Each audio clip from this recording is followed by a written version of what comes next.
Hello friends, இன்றைக்கி நம்ம பார்க்க போகிறது நாம் க்ரியேட் பண்ணுற வெப்சைட்டை நாம் 3 பார்ட்டாக பிரிச்சுப்போம்.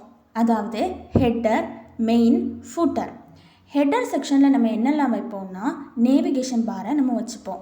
ஃபூட்டரில் நம்முடைய காண்டாக்ட் இன்ஃபர்மேஷன், நம்மளோட வெப்சைட்டோட அந்த டீட்டெயில்ஸ் ஃபுல்லாகவே நம்ம இந்த ஃபூட்டர் பார்ட்டில் தான் நம்ம கொடுத்துப்போம். மெயினில் நம்மளோட வெப்சைட்டை பற்றின எல்லா விஷயங்களையும், அதாவது எல்லா கண்டென்ட்டையுமே நம்ம மெயினில் தான் கொடுத்துப்போம். இன்றைக்கி நம்ம எக்ஸ்ட்ராவாக ஹெட்டிங் டேக் கூட பார்க்க போகிறோம். அதில் H1 to H6 வரை இருக்குது. H1 தான் பெரிய ஃபாண்ட் சைஸாக இருக்கும். டிஃபால்ட் நம்மளோட சிஸ்டத்தோட அந்த ஃபாண்ட் தான் இருக்கும்.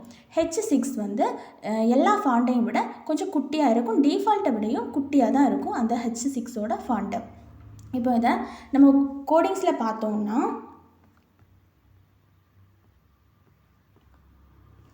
இதில் நான் H1 to H7 வரைக்கும் நான் இதில் கொடுத்துருக்கேன். இதோட அவுட்புட் எப்படி இருக்கும்னா இதுதான் அதோட அவுட்புட். அதாவது ஃபஸ்ட் இருக்கிற அந்த அஷ்மி நான் H1 யூஸ் பண்ணி கொடுத்த அந்த டேகு. அதுக்கப்புறம் வர எல்லா அஷ்மியுமே கொஞ்சம் குட்டி குட்டியாக வருது. அதுதான் இந்த H1, H2, H6 வரைக்கும் உள்ள அதோட யூசேஜ் இதுதான். டிஃபால்ட் H6 விடையும் கொஞ்சம் பெருசாக இருக்குது.